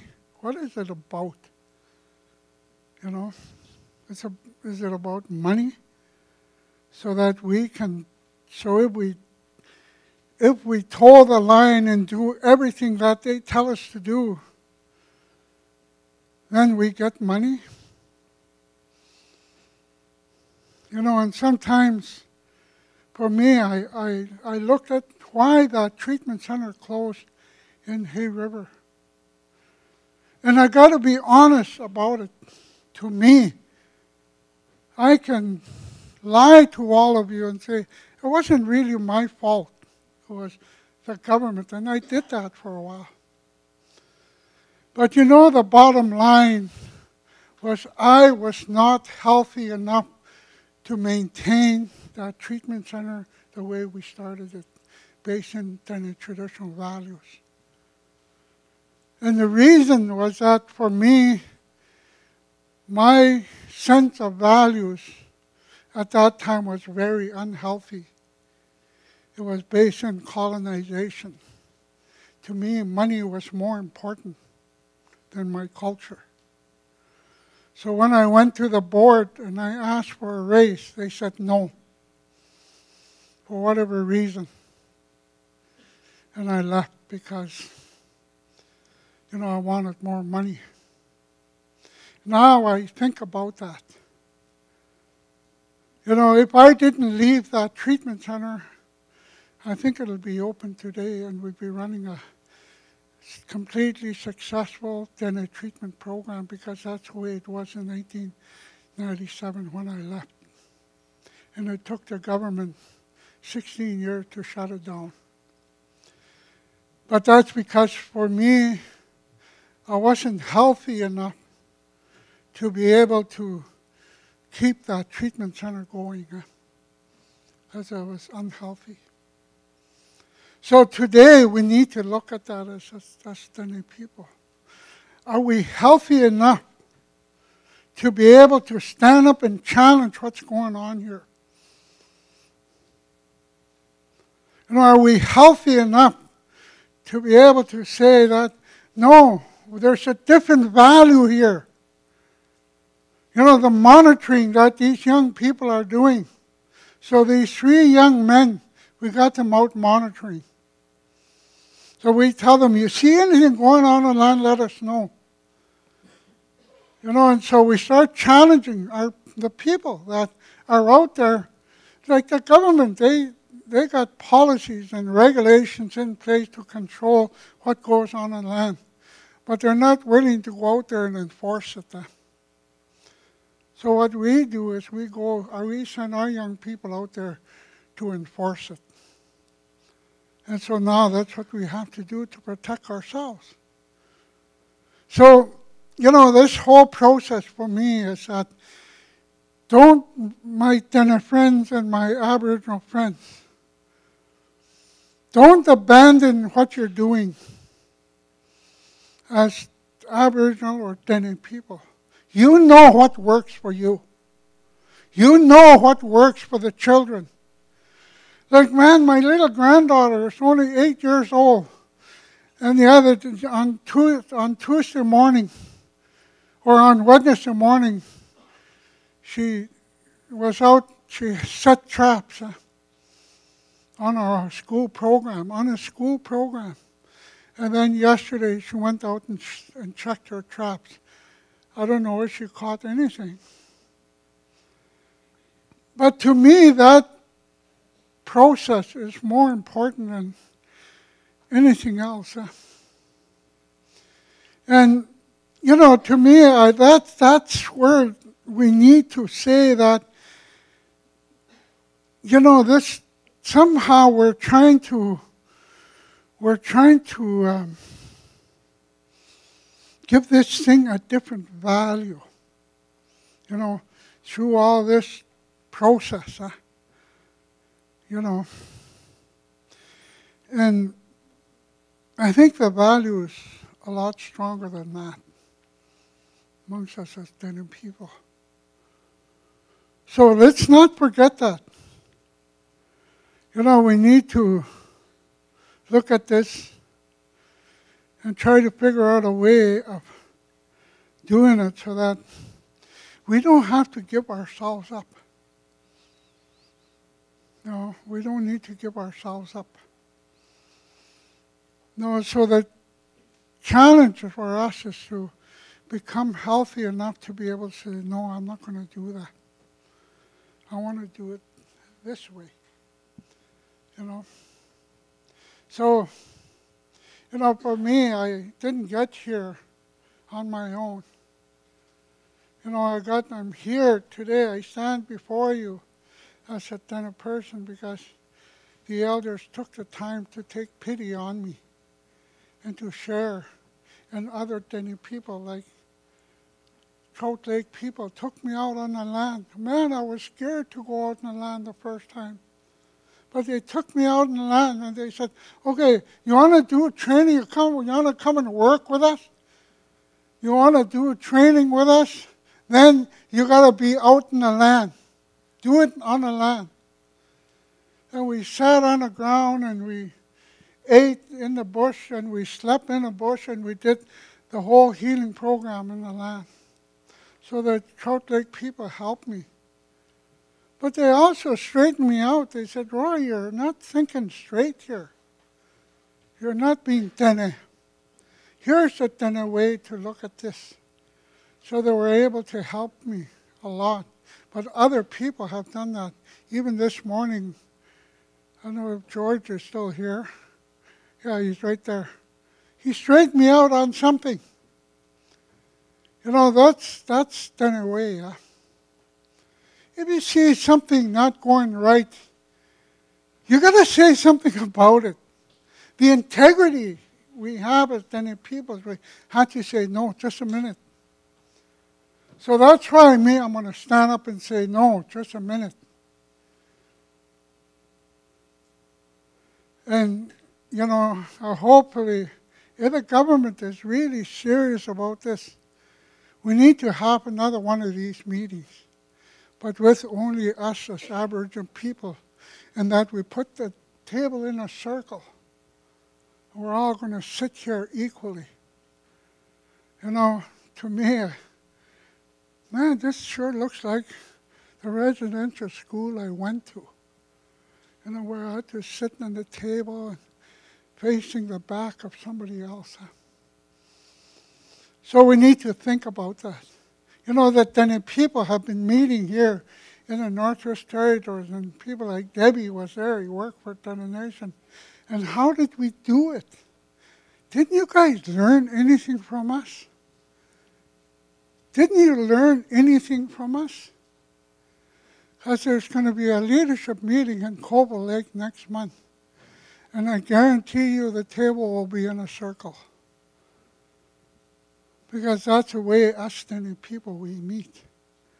So, you know, I think we need to start challenging ourselves. I'm not going to challenge these other people. That's their way. And I got to respect their way. But I need to challenge me. And say, am I willing to do it that way? Am I willing to jump through all those hoops in order for us to operate on the land healing program? So, you know, I'm really sad today. It's a sad, sad day for me, listening to this. So I just couldn't, my friend said, you got to say it. You got to say something about it. So I couldn't sit back and not say anything. So I want to thank you for giving me all the opportunity to do this. Merci. Merci, Roy. Merci, Roy. We'll just take one more question. I was just going to, as always, Chief Fabian gave us a lot to think about, but I wonder if we can just pull a couple points out of the many issues he raised and ask Lawrence to just comment on that. Again, that challenge about, is evaluation something that the government is making us do to get money, or, you know, as a leader as well as a program manager, have you found ways to embrace evaluation as something the community wants to do? Thank you for those comments, Chief. In our community, Wikwemekong City Territory, we are a proud, progressive community. One of the things unique about our program, and we're really happy to say, is our GIMA, our leader, and our deputy GIMA join our youth on these trips. They've been on the 10-day trips as well. And prior to all of the what you've seen today, we had those discussions with our elders in our community. Our elders helped create this program for us. It's not like we just unrolled the program and say, we're going to go canoeing. Our elders came in, they taught us the importance of the route, why we should go to this route, and what was here. So every stop along the way, there's a significance, importance, so that we could communicate with our children, our youth, for generations to come, that this was here. This was here. Along this route right now that we go, we're going through an island-specific land claim. It's our traditional route that we share with our non-native brothers and sisters that are there. And our kids go through this route, and they do deal with racism along the way. We shared a story with Stephen, was that 2 years ago? Where we had an encounter with some kayakers. But our children do need to see that, because that is what our elders have been dealing with. Our children become strong, there's confidence there, and there's unity. So prior to developing the program, we met with the elders in the talking circles, in a circle like you indicated. We did it the proper way, which was for our community. Every community is different protocols. But in our community, we developed our program what was best for us. So that's how we did our program. And we felt that we did it the right way for our people and for our kids for generations to come. So, miigwech.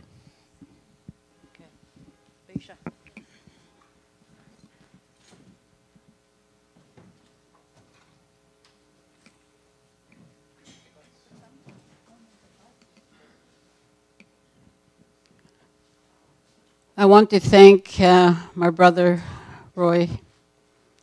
Him and I went to school together. We've known each other since we were young. I want to talk about the Arctic people. Also, I'm a Dene. I come from the north shore of Great Bear Lake. That's where I was born. My father was the one that delivered me. Right from that time of birth, our men had to take that responsibility to be midwives.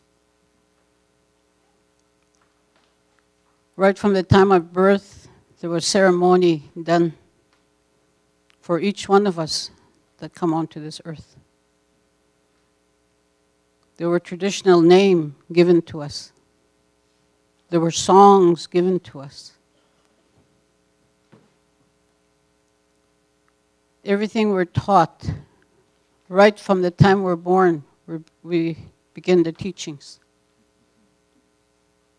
That's what you call really strong families. Our families at that time had so much teachings on the land base.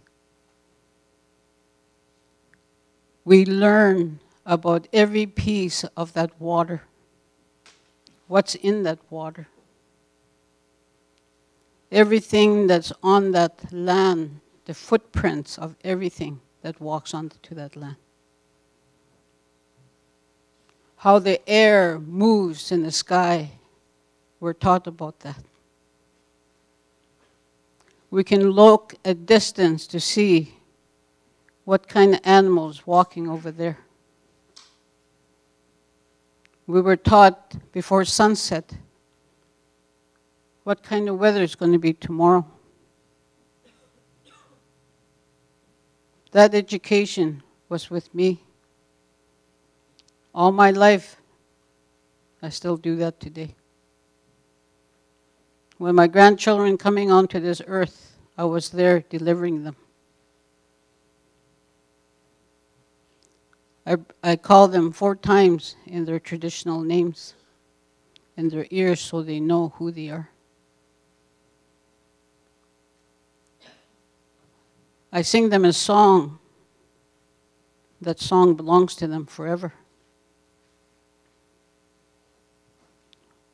When my grandchildren become a woman, I put them out on the land to teach them what the roles and responsibilities on this land. What it is to be a young child when they turn into a woman. What the role and responsibility as being an adult and parents. And what is the role and responsibility to be an elder. Those are the real, true teachings that you can't not study. It's so sacred that nobody can touch that and study it. When young men become men, they go out. I must responsibility for my son to make a pat sack for him with everything he needs blankets, everything he needs, he goes out. I know the grandfathers in the spirit world will look after him for me, so I don't worry. I wait for my grandson to come back, my son to come back with either caribou, moose, woodland caribou. Then he becomes a man. How could you measure that? You can't measure something that's so sacred. Everything we do in our culture, we are responsibilities, us as a family, as parents, to teach those to our children. The reason why our parents can't teach that today, because of the impact of long time ago, residential school. Because we forgot who we are as we were going into that school. We learned how that residential school impacted us, changed our mind, changed our heart, wounded us inside. So our emotional, mental part is just out of whack. We forget that when we're on that land, it's completely, completely different. You can't study it. It's a huge, huge gift that the Creator put us down here to experience that for the Creator Himself. It's not to be played with. It's not to tell us who we need to be in the future. Everything we do here on earth, we're responsible for that. We need to heal ourselves, and that's what we do.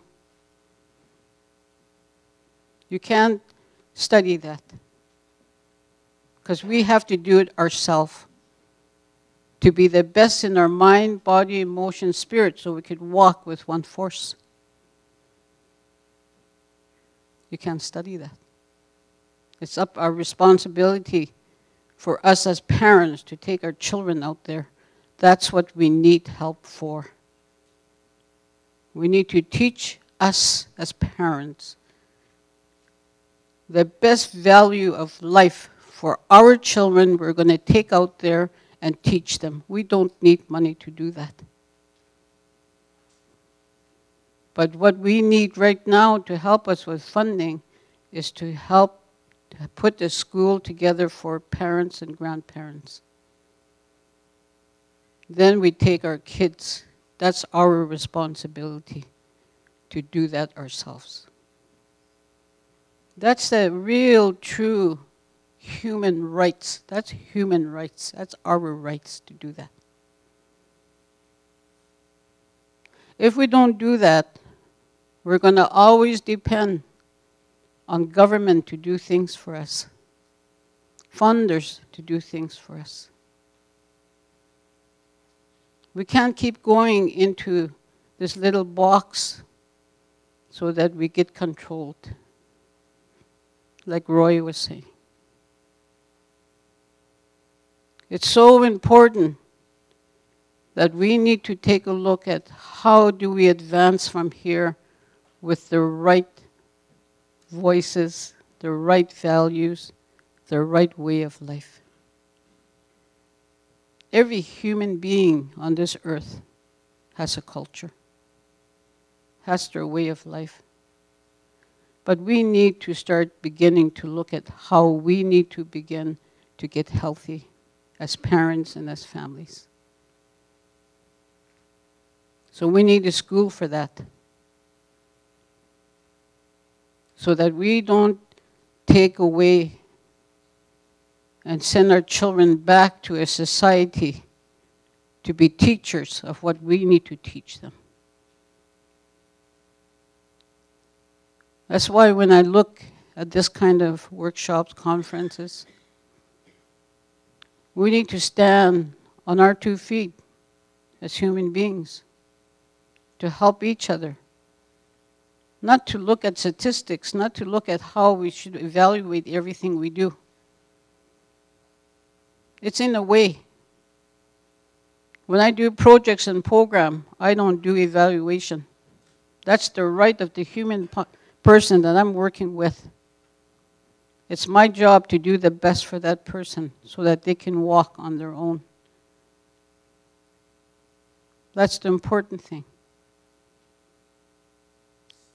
So sometimes when I look at evaluation, I don't like writing things down in evaluation. I don't mind a question and we scale numbers 1 to 10. That is the best you could give.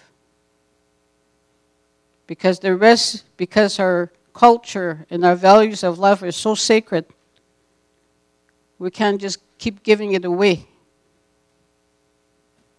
We got to hold on to it in the palm of our hand so that we can be able to do the best teachings of all. That knowledge that our elders that used to be here left behind for us, that traditional knowledge. If I heal somebody and I'm healing that person, the doctors can't heal them. So they come to me and ask me. I can heal them in about 5 minutes to half an hour to an hour with a sickness that no one can heal. That you can't not evaluate.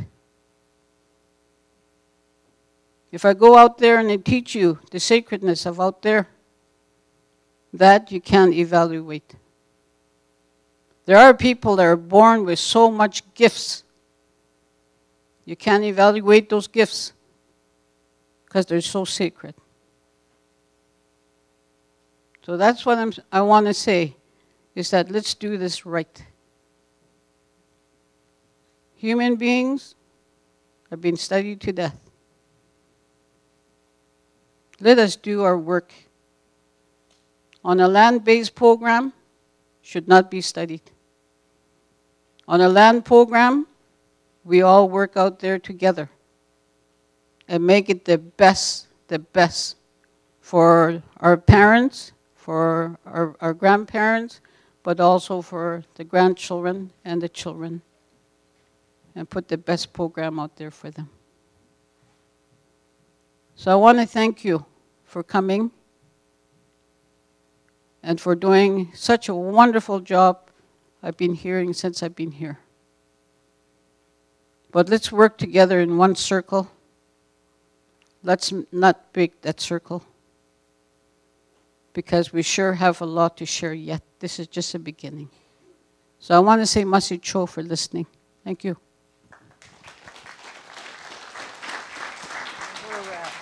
Masi Beisha, powerful words for us to take as we move into our lunch break and ponder about. And for people that want to continue the discussion, there's a breakout session this afternoon. Masi. And Masi to our speakers.